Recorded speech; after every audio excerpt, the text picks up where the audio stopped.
وزكريا ويحيى وعيسى وإلياس كل من الصالحين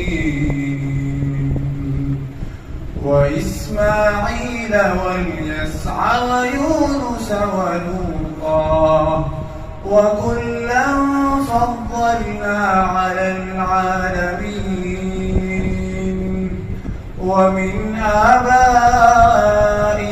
وذرياتهم وإخوانهم